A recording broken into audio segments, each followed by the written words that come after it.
لیکن اللہ کی جو صفت کلام ہے وہ کلام اللہ کا یہ موجود ہے. یہ جو قرآن پاک رکھا ہوا یہ اللہ کا کلام ہے, اللہ کی صفت ہے جو طے کرے معصوم بن کر آئی ہے. اور جو درجہ اور مقام اللہ کا ہے وہی درجہ اور مقام اللہ کے کلام ہے.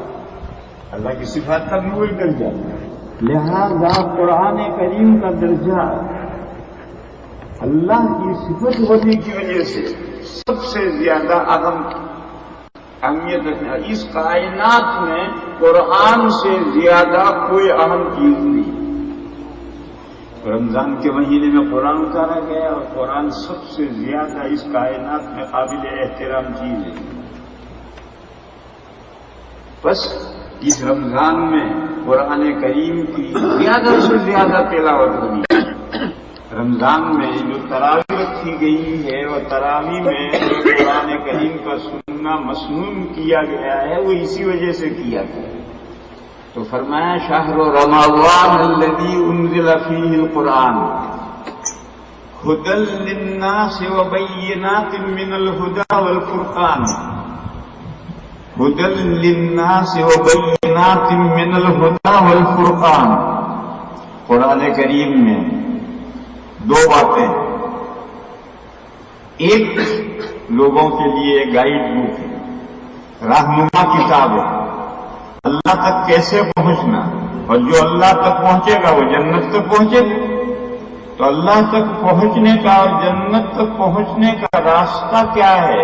جس راستے پر چل کر آدمی انسان اللہ تک پہنچ جائے, جنت تک پہنچ جائے, وہ راستہ قرآن دکھاتا ہے. ھدی للناس, تمام لوگوں کو اللہ تک پہنچنے کا راستہ دکھانے والی کتاب ہے. اللہ تک پہنچنے, جنت تک پہنچنے والا راستہ دکھلانے والی کتاب. جو بندے قرآن کے بتائے ہوئے راستے پر چلیں گے وہی اللہ تک پہنچیں گے, اور جو دوسرے راستے پر چلیں گے وہ اللہ تک نہیں پہنچیں گے, وہ جہنم کے گڈھے میں پہنچیں گے. دوسری خوبی قرآن کریم کی کیا ہے کہ قرآن کریم فرقان ہے. فرقان کے معنی یہ دنیا حق اور باطل کا آمیزہ ہے, مکسچر. آمیزہ معنی مکسچر. اس دنیا میں حق اور باطل رلے ملے ہیں.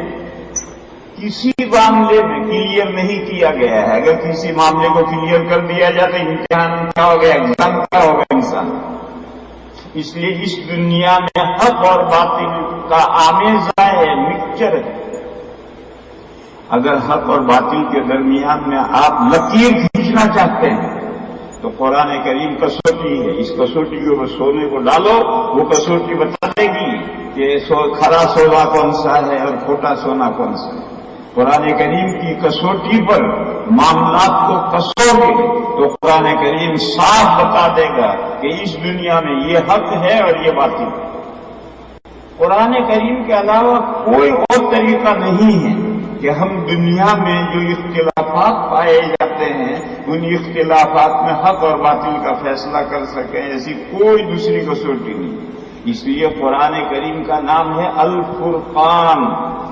دیکھو نام جو ہوتے ہیں ان میں مفاہیم ہوتے ہیں, معانی ہوتے ہیں, حقیقتیں ہوتی ہیں. قرآن کریم کو قرآن کیوں کہتے ہیں؟ لفظ قرآن کے معنی پڑھنا, یعنی یہ کتاب اسی لیے اتاری گئی جسے پڑھا جائے. زیادہ سے زیادہ اس کو پڑھو. اس اعتبار سے اس کا نام قرآن ہے. اور اس قرآن کا نام فرقان کیوں ہے؟ فرقان کے معنی ہے دودھ اور پانی کو الگ کرنے والی کتاب, جدا جدا کرنے والی کتاب, حق اور باطل میں امتیاز کرنے والی کتاب, صحیح اور غلط کے درمیان میں لکیر کھینچنے والی کتاب. اس کے علاوہ اور کوئی کسوٹی نہیں ہے کہ جس کے ذریعے سے ہم دنیا میں فیصلہ کر سکیں. ہر آدمی اپنے راستے کو حق سمجھتا ہے اور اپنے راستے کو صحیح کہتا ہے. اب یہ تو ہو نہیں سکتا کہ سب صحیح ہو. جو ایک اللہ کی عبادت کرتا ہے وہ بھی کہتا میں ہی صحیح ہوں. جو دو کی عبادت کرتا ہے وہ کہتا میں صحیح ہوں. جو تین کی عبادت کرتا ہے وہ کہتا میں صحیح ہوں. جو ہزاروں کی عبادت کرتا ہے وہ کہتا میں صحیح ہوں. اب سارے صحیح ہو جائے. لہذا فیصلہ کون کرے؟ فیصلہ تو کرنے کا کوئی راستہ نہیں ہے، صرف یہ قرآن ہے جو فیصلہ کرے گا کہ یہ مختلف معبود کی پرستش کرنے والے جو لوگ ہیں ان کے اوپینین میں سے کس کی رائے صحیح ہے اور کس کی رائے رانگ ہے۔ بہرحال قرآن کریم کا یہ دوسرا وصف ہے الفرقان۔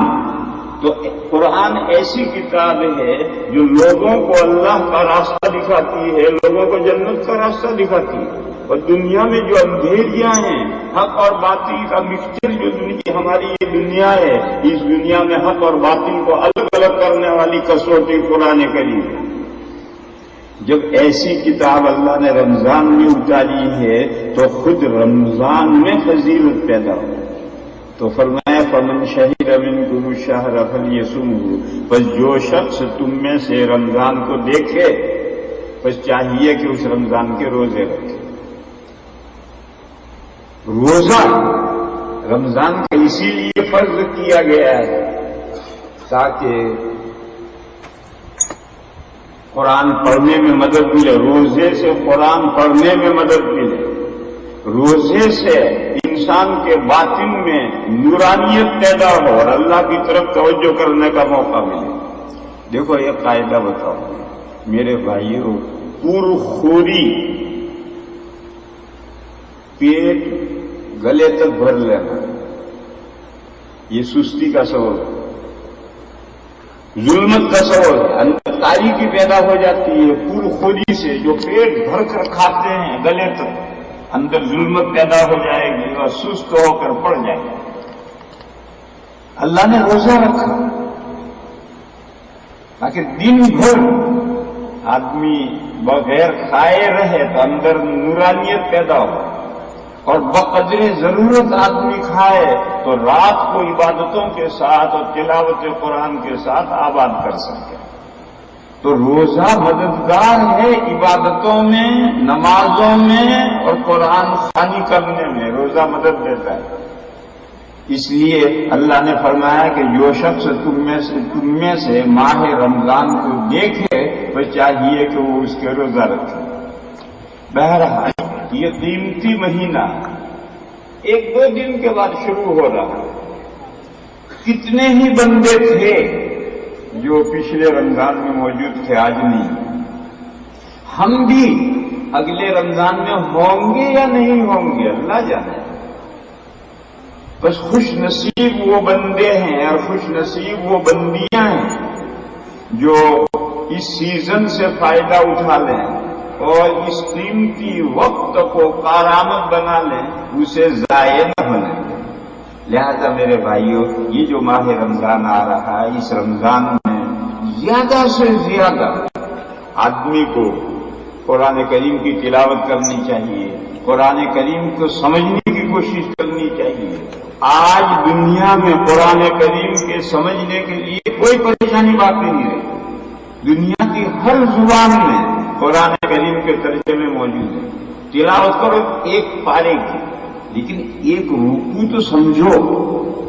پورا پارا نہیں سمجھ سکتے روزانہ، لیکن ایک رکوع ترجمہ کون سی زبان آپ جانتے ہیں، اس زبان کا ترجمہ ہے، تفسیریں ہیں، اس کی مدد سے ایک رکوع روزانہ سمجھو اور باقی تلاوت کرو۔ پارا، دو پارے، تین پارے، جتنا اللہ توفیق دے یہ تلاوت کرتے چلے جاؤ آگے، اور پیچھے سے ایک ایک رکوع روزانہ سمجھنے کی کوشش کرو۔